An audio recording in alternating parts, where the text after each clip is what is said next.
Hi everyone, welcome to Module 4. We just gone through Module 3 looking at consumption and materialism and looking at the individual choices. It's very much about what we can do as individuals to shift our consumption patterns. So choosing to commit yourself to a vision of a more sustainable world makes you a possibly a potential change agent. Now, this is the a great work that you're going to read about, called for by the eco theologian Thomas Berry. It requires understanding um, the environmental, economic, and social systems that are deeply interconnected. And it also requires the ability to think on different scales in the face of what can seem to be very big and complex issues. So, to affect change in our communities and in our own lives, it requires the ability to communicate clearly, to listen attentively, and to collaborate with others to seek creative and innovative approaches to sustainability problems, which can be complex problems. So, taking up the challenge to work for sustainable solutions requires patience, humility, and courage to appreciate and honor different perspectives and diverse ways of thinking and being in the world. Now, I'm always a little bit wary of people who will say, well, individually, what difference can I make? These problems are huge. They're beyond the scope of any one person. But to counter that, I think that every solution begins with the individual. And as I was scrolling through and then looking at my Twitter feed, I came across this really interesting image around the idea of plastics and the huge worldwide issue of what's happening in the ocean. It's only one straw, said 8 billion people. And I think that captures really nicely the power of the individual. Collectively, we can have great impact. So in Module 4, we're going to be looking at the personal and social dimensions of sustainability. And to that end, we'll be picking up on a graduate seminar and looking at discussing these things together and looking at our readings and sharing our views and insights on those. So I'm just going to say a few words about the graduate seminar as the assignment for this module.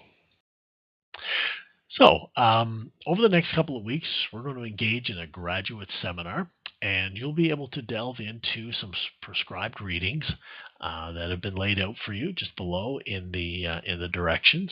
And you click on those links; it'll take you into a more detailed directions that you can follow to help you organize yourself in the graduate seminar.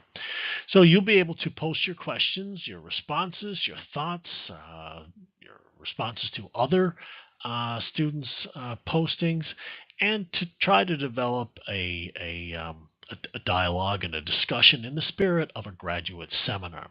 So we're going to aim for a minimum of 2 posts per week. In addition, you respond to at least two of your colleagues' posts in a way that picks up on key points or insights and attempts to elaborate or post a question, offer a comment that will further discussion in some way.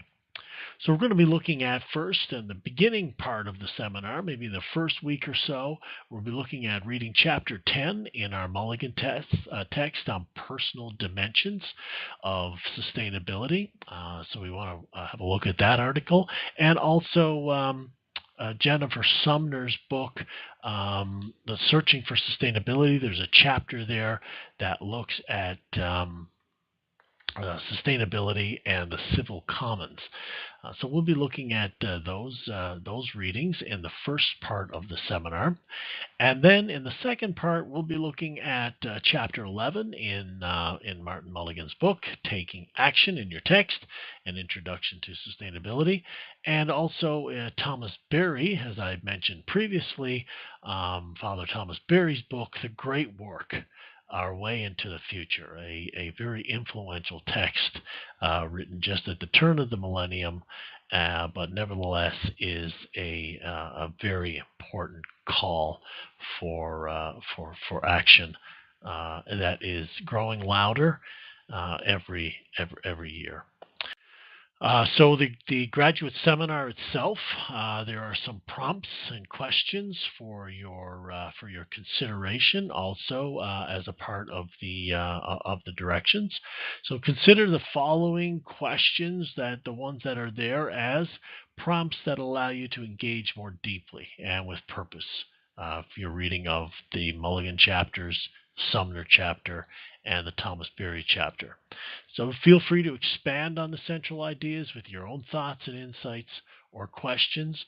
The questions there are not meant to be answered one after the other. You may pick a couple of the questions or the prompts that you want to focus on in any particular post.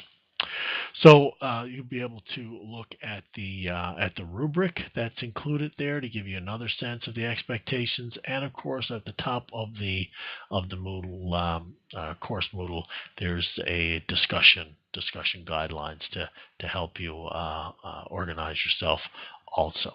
So the idea is to engage with the readings, to use the prompts as a discussion starters, and we'll have a really good discussion on these topics over the next couple of weeks. Okay, so if there's any questions on any of that, be sure to contact me, and I'll get back to you ASAP. Okay, great. Talk soon.